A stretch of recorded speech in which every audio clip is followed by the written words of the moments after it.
Guys, makasaka naman kita sa isa ka malaming bukid diri sa Igbaras, ang Mount Tapulak. Of course, this is one of my bucket list. So, ari tagad usaka na yun kami. So, by the way, paano kita maggato sa Mount Tapulak? Kung rin ikaw sa Iloilo City, pwede ikaw kasakay sa Igbaras nga jeep. Sa may na siya, Iloilo Terminal Market or sa ginatawag nila nga super. Kung pwede man sa may Mohon Terminal, brato laman pliti, ito 50 pesos. Pero kung bagit ikaw, syempre, pwede mo man gamiton yung mga student ID, hindi pa man expired, or magpakanukuno lang nga PWD. Tula naman na ba lagi na-check ang ID? Agay. Pero syempre, bago ka ta magsaka to, nato ni ready naton tanan naton food, tubig or ano pa gid aton yung mga essentials dira nga dapat idalon sa babaw. Yawon ko manamon. Okay, pag-abot naton sa Igbaras Plaza, diretso anay kita sa Municipal Hall para mag-log-in kag magbayad sang 25 pesos environmental fee. Hindi ka katutol, pamangkot ka lang sa mga gwapa nga mga Igbaras nun. As of course, hindi ito kalipatan natin yung tour guide. Kaya syempre, tour guide, para hindi kita magtalang sa iya. Ay, dulay na yan. Kaya syempre, need tagit sang dalan, kabutlay lang pangita dalan sa bukid mo. So, kay tungod namon niya, tour guide, migo namon. Toto AJ.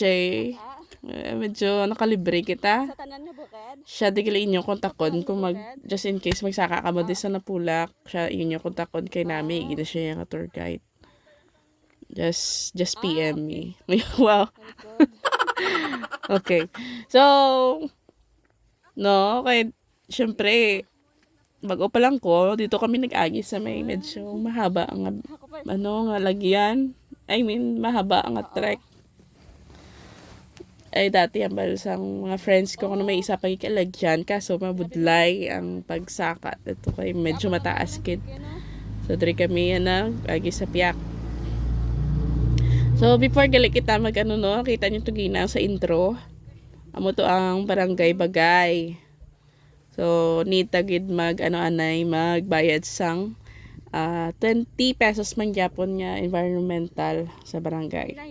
Makabot kita na By the way, galit no, pag after nyo to pagbayad sa may munisipyo sa environmental fee, syempre pangita kita sang aton nga habal-habal driver. So, depende kung pila ang sakay ni Manong kay may araman na ang kisa nga tag 100 pesos ata ang bayad. Hindi ko sure kay nagdala ko yan sa motor ko sa babaw. Dito na to siya pakadto sa may Barangay Bagay, nyambal ko. Then, sigurado nga dapat kontratahon mo ang imo nga habal driver kay mabudlay magpangita dito sa driver. Basta hindi ka kabalik sa iya. Ay. So, sigurado gid niya magulat kay sa sasakyan, so need na gid niya kontratahon ang habal-habal. So dayon, prepare kita sa ang atong self kay may ara kita nga 4 hours nga hiking pakadto sa peak. 4 hours gid man to, hindi man to 4 hours. Do ako to 6 hours man to ya. Anabi kay na uli ya, wala kami na ya. Ako gali, hindi kami. Kay naisa ako na nagbiring pa ako, nagbiliring ako mga katiil sa kalayo. So, mga 4 to 6 hours, so, depende sa inyo ka dasigon So, muna wala na ako ganay, nakaabot sa sunset, kaya tungkol sa, yabing biring sa tiil. Kunara ka na sa tunga-tunga sa bukid, mabatsyagan mo gid ang katugnaw sang clouds. Oo, parehas pala sa katugnaw sa balatsagon niya sa imo. Ano to, hugot? Okay, prepare man tak sa lutakon sa mga part ng bukid. Kaya may mga parts nga basa siya kaya mo kinailigan sang suba. May mga river kita nga ginaagyan just like in the picture, in the video. So may mga suba kita nga ginabok.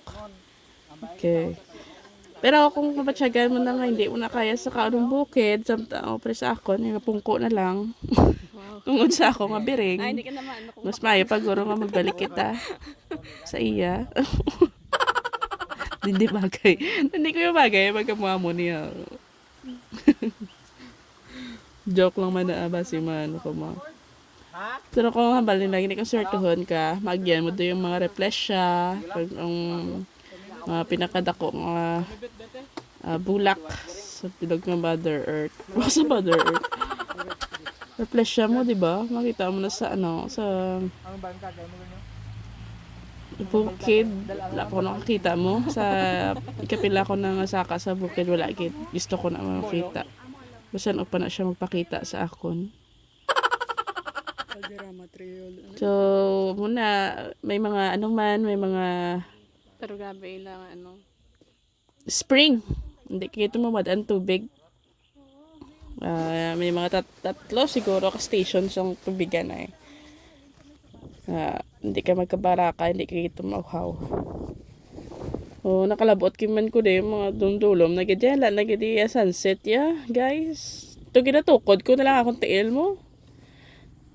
Siguro mga last cheese na kami nakakaon ay nag-prepare pa kami sa amon niya kalanon.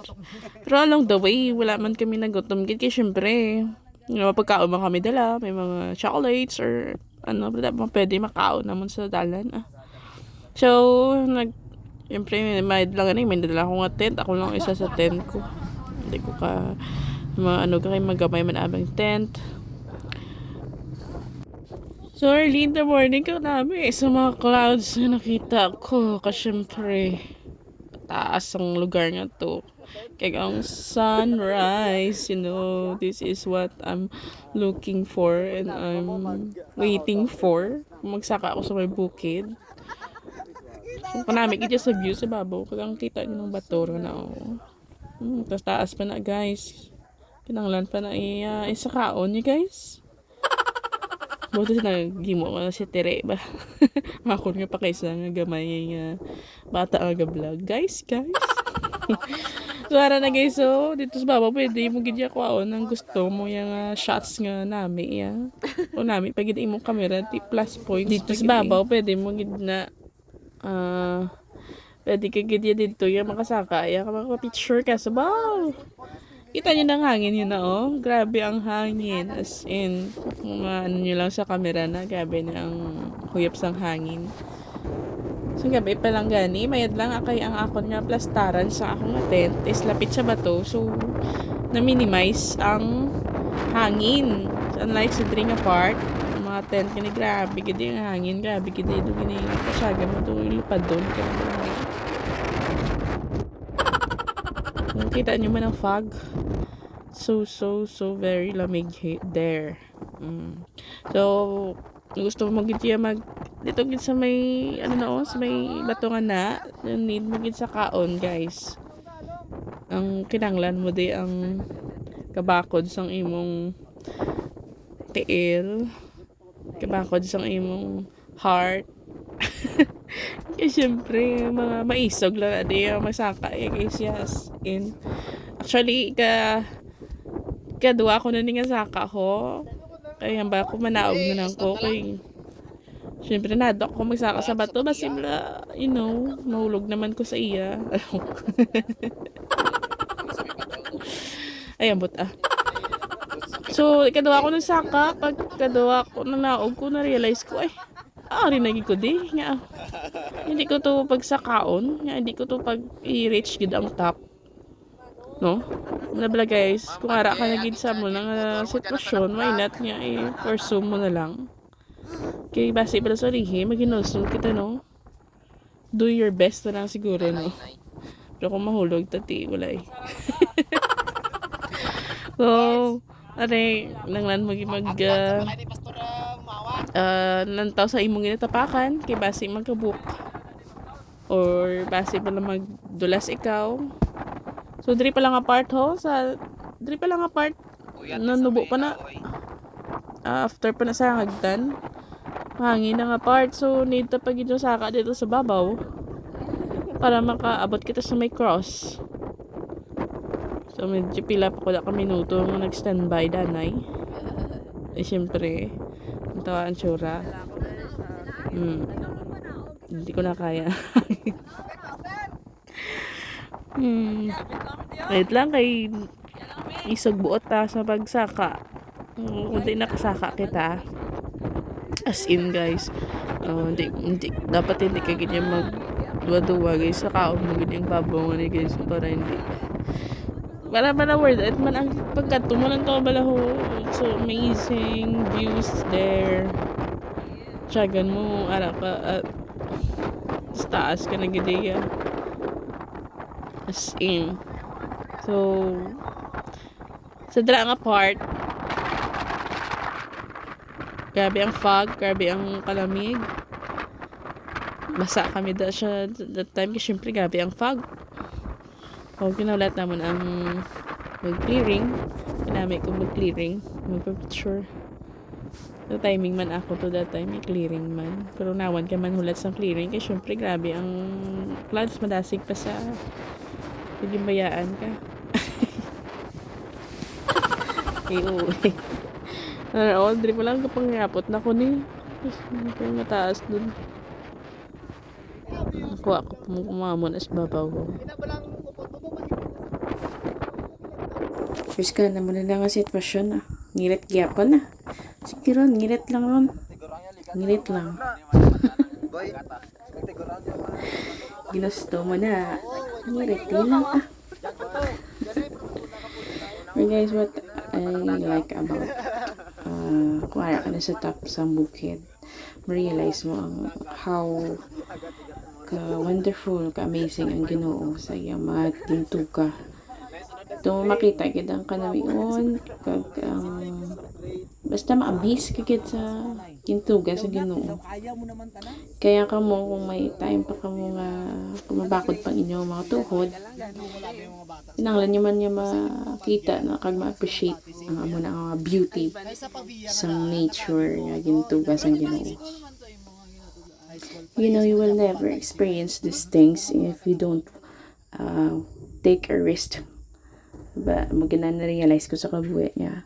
Kung hindi ka mag-take risk, so wala gid man matabo, why ka ma-explore nga new things or kilala nga mga tao. Kami danay libot-libot gamay para maka-video, maka-pictures pagid sa damo. So just basta natawa nilang video ko. Bye guys, enjoy.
Naano ko guys, ako na lang dala ko isa. Nauna lang kami kay dito kami mano sa may spring, sa may water source. Ano naman kayo ng mga tubig. Nami isang tubig do dito. Malamig kag ano, very refreshing.